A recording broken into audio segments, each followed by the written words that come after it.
เอาโกหนาวหนาวบ่ไผ่แห้งได้หนิสะไผขนาดเนาะจะไผ่แห้งมามื้อนี้พอดีแปลกนะบ่าวโกมาแนมเบิ่งพักน้องหน่อยมาเบิ่งสวนผัก มาเบิ่งสวนพักน้องหน่อยบ่เกิดแล้วเนาะแม่นดีพักเพิ่นนั่นนี่เพิ่น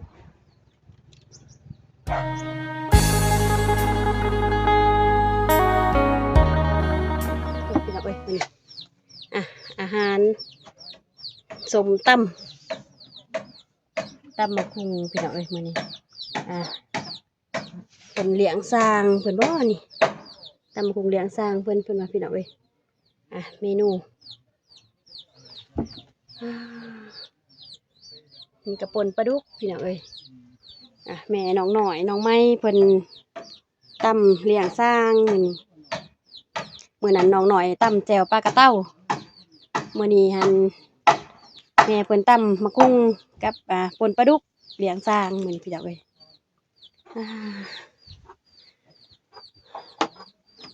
โอเคพี่น้องเอ้ยตอนนี้ก็แม่เพิ่นยังไปเก็บผักหอม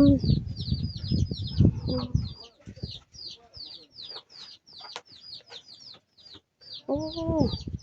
มีลวกผักกาดจ้องอีกพี่น้องเอ้ยลวกผักกาดจ้องกับแจะแกมกับแจวหรือว่าปนปลาดุกพี่น้องเอ้ยกราบสวัสดีสบายดีพ่อแม่พี่น้องลูกป่าเบิร์ดสุหมองสุบอนบอกว่าจะอยู่ฝั่งไทยฝั่งลาวและก็ต่างประเทศการยินดีตอนรับเข้าสู่สองสาวเลยนะพี่น้องเอ้ยมื้อนี้ก็มาพร้อมทีมงานนะบ่าวสายเนาะพร้อมแล้ว2 คน มา2 คนกับบ่าวสายมื้อนี้พี่น้องเอ้ยคือว่าจะได้บ่าวสายสะพายสุดเนาะอ๋อมึงก็เลยสิเปิดกล่องมื้อนี้เลยวะกำลังมาเปิดกล่องพี่น้องเอ้ยบ่าวโก้เพิ่นกำลังมาหอดมื้อนี้สบายดีเด้อบ่าวโก้ว้าเด้อสบายดีกินข้าวมาแล้วบ่กินข้าวแล้วบ่ยังบ่โอ้บ่ดีแม่น้องน้อยเพิ่นตำบักหุ่งยังมาอยู่บ่เลยน้องน้อยเพิ่นอยู่ถามแม่เพิ่นก่อนเห็นแม่เพิ่นตำสมมือสบายดีมื้อนึงเจ้าของแม่เพิ่นไปเก็บผักเนาะเก็บผักหอมโอ้เก็บผักหอมใส่กระปนปลาดุกหั่นบ่โดยโอ้น้องน้อยเพิ่นอยู่บ่น้องน้อยเพิ่นว่าไปซื้ออันนั้นไปเรียกไปซื้อเฮ็ดอันนั้นซื้อของกินของยากนี่แหละโอ้ซื้อของกินของอยากซื้อเฮ็ดเค็มโดยเพิ่นไปซื้ออยู่ไสอยู่เมืองเพิ่นบ่คือไปเมืองเพิ่นบ่คือสิแม่นแหละอยู่เมืองเพิ่นแหละโดยของกินเลี้ยงสร้างบ่โดยโอ้มีทางปนปลาดุกมีทางตำมะขุงเนาะสุดยอดอาหารเมืองลาวมื้อนี้พี่น้องเอ้ยมื้อนี้ก็มาพ่อแม่น้องสาวน้อยก็สมัยพี่น้องเอ้ยเพราะว่าทางน้องน้อยเพิ่นก็ลงไปตลาดไปซื้อของกินไปตลาดเพราะว่าทางทีมงานก็บ่ได้โทรนัดน้องเพิ่นแบบว่าอยากมาสะพายน้องเพิ่นแน่พี่น้องเอ้ยบังเอิญว่าแม่เพิ่นแต่งให้น้องไปซื้อของกินพี่น้องเอ้ยยังซื้อของกินยังบ่ทันมาถ้าขึ้นไปเมืองเพิ่นไปแต่เช้าแล้วบ่ก็บ่เช้าแล้วประมาณ 9:00 นนั่นแหละโอ้กำลังออกไป 9:00 นโดยโอเคเนาะ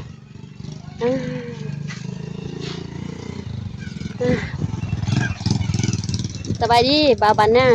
สบายดีเด้อโอ้ไปจะได้มาจะได้มาเฮ็ดเพื่อนซอยข้าวอยู่โอ้มาเฮ็ดเพื่อนน้องน้อยบ่แม่นโอ้แต่ว่าบ่าวบันน่ะเพิ่นเป็นทีมที่ว่าเพิ่นมีน้ำใจเนาะมาซอยน้องโอเคเลิกงานแล้วบ่นี่พักงานเลยโอ้สิกินข้าวเที่ยงบ่โอ้โดยโอเค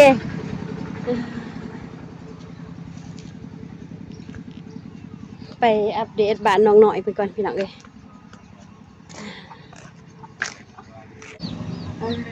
มาอัปเดตบ้านน้องหน่อยเพิ่นมื้อนี้พี่น้องเอ้ย สร้างเพิ่นก็มาตัดหลังมื้อนี้ก็เป็นมื้อที่3แล้วพี่น้องเอ้ยเพราะว่ามื้อแรกเนาะเช้านู่นน่ะกับเช้านิดมาอัปเดตพี่น้องเอ้ยตอนที่ว่าเพิ่นสร้างเพิ่นมามื้อทำอิฐพี่น้องเอ้ยมาตัดหลังให้น้องหน่อยมามื้อนี้ก็เป็นมื้อที่3มาอัปเดตอีกพี่น้องเอ้ยสร้างเพิ่นกำลังตัดหลังไปพี่น้องไปเบิ่งเนี่ยบรรยากาศดีเนาะภาษามื้อนี้ มาวันที่ทางบ้านยังหนาว เป็นจะได้บ่าวโก หนาว หนาวบ่สะไฟขนาดเนาะมามื้อนี้พอดีแปลกนะบ่าวโกมาแนมเบิ่งพักน้องหน่อย มาเบิ่งสวนผัก มาเบิ่งสวนพักน้องหน่อยว่า เกิดแล้วเนาะ แม่นดีพักเพิ่นนั่นนี่เพิ่นกำลังวาดใหม่นั่นนี่บ่ทันได้โปร่งซ้ำ เห็นบ่ แม่นวาดเหมือนเด้กับสนิท ผักยังเลยบัดนี้ มีผักกาดดอกกับผักกาดขาวยังได้ผักบงได้ให้น้องเพิ่นแซ่แล้วก็ให้เพิ่นปลูกจักว่าเพิ่นปลูกแล้วหรือยังคือสิปลูกแล้วทางเบื้องน่ะเห็นกดเลยนะ ดึกขนาดดูเยอะเลย จักโมงมื้อ 10 โมงเนาะเดือน11 โมงนั่นเนาะ พอเทื่อนพอดี11 โมงเออ เย็นขนาด เขตนั้นอากาศเย็นแห้งเนาะแต่ทาง ไปอยู่บนนั่นน่ะทำมันโน่นบนโน่นเพื่อจะได้กินข้าว10 โมงกินข้าวนั่งอยู่ที่11 โมง10 โมง9 โมง10 โมง เพื่อได้กินข้าว ป บ่ ระมาณ10 โมงครับกินข้าว เออ แล้วหันกินข้าวแล้วก็ง่าย กลับไปกลับมัน ๆกลับไปกลับมาเองบ่ได้ไปข้างอยู่เพื่อนบ้านน้องกันเลย โอ้ไปนอนอยู่เฮือนบ้านน้องเลยบ่คืนนี้โอ้ทีมงาน3คนเนาะ 3 คนเลยค่อยเล่นนอนก่อน หัว เมื่อยได้ขี่รถ เดยดีแล้วมาแต่นอกคันจะวันแล้วหันแต่เช้าเนาะไปก็ได้ งั้นจะเข้าไป พอดีมาหอดบ้านก็พอดี6 โมงแรงมาแวะเฮือนคืนนี้ แม่นเพราะว่าแจกเครื่องแล้วประมาณอยู่3 โมงปลายแจกเครื่องแล้วแล้วจะคอยขี่รถ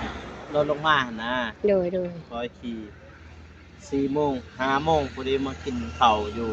เซกองนะ โดย กินข้าวแล้วกินข้าวแล้วก็จึงขี่ออกมาเลยพอดีมาแวะเจ้า โดย แต่ไปหัน โดย ไปกินข้าวอยู่สวนบ่าวคน โอ้ไปแวะกินข้าวอยู่สวนบ่าวพล อ่า สวนกาแฟบ่าวพลเนาะ ทางก็ไปรถแม่เพิ่นว่าอยากไป โดย พอดีพาเพิ่นไปหันมันมีอาจจะแม่นไปเที่ยวที่ โอ้วันนี้แม่เพิ่นไปเที่ยวไปกับบ่าวเตียงบ่าวเมฆบ่ แม่น เออ กันไปเที่ยว โดย เที่ยวน้ำตกตาดแท้ๆอยู่ปากซองนะ ไปแถวปากซอง แม่นไปเที่ยว สบายดีบ่าวมิก ไปบ้านเรื่องกันยังเลยนะ ไปเที่ยวแถวตัดเนื่อง กันเรื่องงามเลยแม่ สูงดีเนาะบ่าวสายเนาะ ค่อยขึ้นเราไม่ได้ไปทางนั้นมองเต็มมาได้ยัง โดย เด็กมองจะไปเต่าเต็ม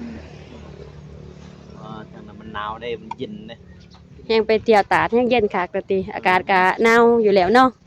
เขตนั้นโอ้ยสบายดีไปจะได้แต่งผ้าขาวให้สร้างบ่ เข้าแล้ว โอ้ ได้ยังให้เขากิน เจลกับตำมะขุ่น จำแจวปุ่นปลาดุก คนปลาดุก แจวปุ่นปลาดุกกับตำมะคุง แล้วยังเหมือนเราเตียนี่ สร้างเพิ่นตัดลังมื้อนี้ยายขาวตัดลังเพิ่นว่าเพิ่นเฮ็ดลังกุ๊บแต่ว่าแม่นบ่บ่าวสาย ซอง เห็นคือว่านิ่มสร้างเพิ่นว่าเฮ็ดลังกุ๊บเพิ่นว่าแม่นมันเป็นลักษณะว่า เซเลติงโอ้อย่างเลย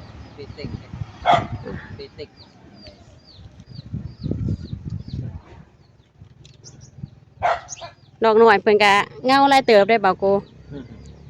โมเมนต์แล้วเนาะโมเมนต์ลังคุบแล้วเนาะ นั่งกุ๊บ เบื้องมันต่างหากได้เบื้อง อ๋อพี่น้องเอ้ยวันนี้มาอัปเดตเพื่อนน้องหน่อยเพิ่นเป็น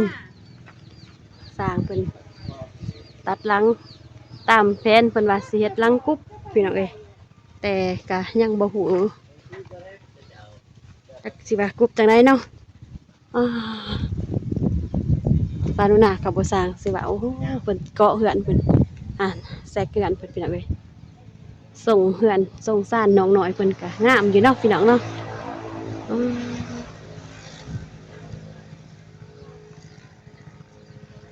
ความตัดหลังเตี้ยว่าไว้เติบเนาะสร้างเพิ่นก็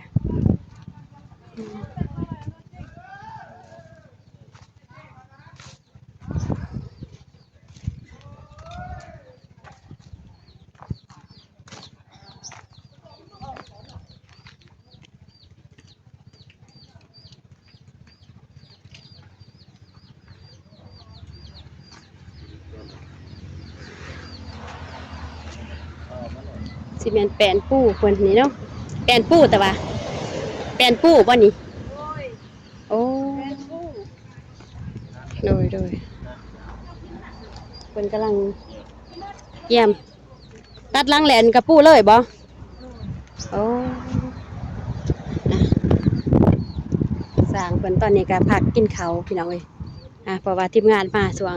10 โมง 11 โมงโอเคไปหาทีมงานสร้างไปก่อนกินข้าวโอ้กำลังกินข้าวเที่ยงสร้างเพิ่นกับพี่น้องเอ้ยสบายดี สบายดี โอ้ เชิญเด้อกินข้าวนำกันเด้อ เสิร์นแสบโอ้แห่งคักแล้วเนาะตำบักหุ่งนี่ ตำหง ป้า เพราะ โถ ตอนนี้นักปนป่าจีนังครับ โดยพี่น้องเอ้ย สิแล้ว อ่า ตำได้ตำมีบ่ว่าเพิ่นดอกเจ้าภาพ โดย เฮ็ดปันเขาใหญ่ๆเอานะเฮ็ดดีไว้ กินให้อิ่มเนาะ แหม ของกินหน่อยกินได้ให้มันอิ่มคือเพิ่นว่าติเนาะโอ้สบายดีบ่าววังบ้านหน้า สบายดี บ่าวบ้านหน้า สบายดี สบายดี มาเฮ็ดเทือนให้น้องหน่อยเพิ่นบ่มาซอยเพิ่นบ่ แม่นมาซอย โอ้โดยจักวันเลยมานี่ ตามมื้อนี้ โอ้ที่ว่าแต่มือแรกที่ว่าน้องประเทศเนาะบ่จือเด้มารุ่นก่อนเห็นใส่หมวกใส่อีหยังหันแม่นเลยเนาะบ่จือ มากินข้าว อัดตาเลยบ่จือพี่น้องเอ้ย เด้อ บ่จือบ่าววันหน้าเพิ่นกับบ่าววังแป้งหลางช่วงเพิ่นแป้งหลางเนาะกะว่าจักมื้อจังสิได้ตัดหลังแล้ว ว่าเด้อบุญตำจริง เอา จริงเอาซอกทั้งหมด โดย ทางกายก็บ่ตำสภาพ ยิงตามสภาพกันเนาะ คนบ่ใจก็จะให้แล้วไว้นี่แล้ว โดย เพราะขึ้นบนมันก็มีการระมัดระวังแน่ เพราะว่าเฮือนน้องเพิ่นก็สูงเนาะ แม่ อ่า ผู้เฮ็ดบ่สบายปานใด โอ้สร้างเพิ่นก็บ่ค่อยสบาย แม่น เจ็บใส่ติ่งเนาะคือเพิ่นว่าหวดก่อนว่าเจ็บใส่ติ่งพี่น้องเอ้ย แม่นนี่ได้กินยา โอ้ กินยานี่ตลอด ยาปัวใส่ติ่งบ่อันนั้น นี่บ่ โดย ปัวแพ้ โอ้ยา ปั ปั ว ว แพ้ลำไส้ ปัวบาดแผลลำไส้ แม่น อ๋อสีแดงคักเนาะ กินข้าวเย็นเนี่ยนะน้ำ2นั่นนี่อันน้ำ1เงินต่ำ เป็นหากยาบ่หรือว่าเป็นว่าหวานบ่หรือว่าจะได้โอเคพี่น้องเอ้ยกะซานุนะก็สิได้อัปเดตรูปภาพหรือว่าเฮือนซ่านบ้านจองน้องน้อยเพิ่นพี่น้องเอ้ยที่ว่ากำลังขั้นตอนตัดหลังตอนนี้ก็ บ่ทันพอน้องเพิ่นเพราะว่าน้องเพิ่นก็ยังไปซื้อของกินพี่น้องเอ้ยทางทีมงานก็น้องเพิ่นไปซื้อของกินโอเคพี่น้องเอ้ยก่อนอื่นก็สาธุนะก็ขอบอกขอบใจเด้อพ่อแม่พี่น้อง FC เบิดสุขุสู่คนบ่ว่าสิอยู่ภายในประเทศแต่ต่างประเทศเนาะที่เข้ามารับเบิ่งรับชมคลิปสาธุนะพี่น้องเอ้ยแต่ต้นจนจบสาธุนะขอไว้ใส่ให้พรให้พ่อแม่ FC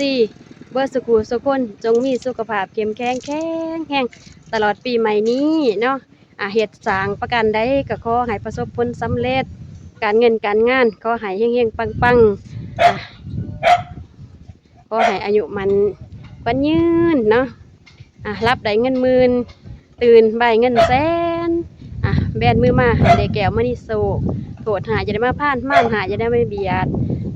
สาธุ